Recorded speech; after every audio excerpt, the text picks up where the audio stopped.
Caron Treatment Centers is preparing to open a new state-of-the-art medical center in early 2023 in Delray Beach, Florida.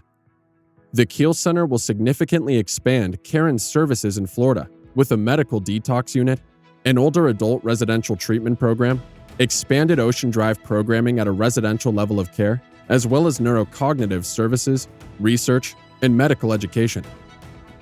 Caron Treatment Centers, which has been providing substance use disorder and behavioral health treatment services in Florida for almost 20 years, is excited to expand its services in Palm Beach County.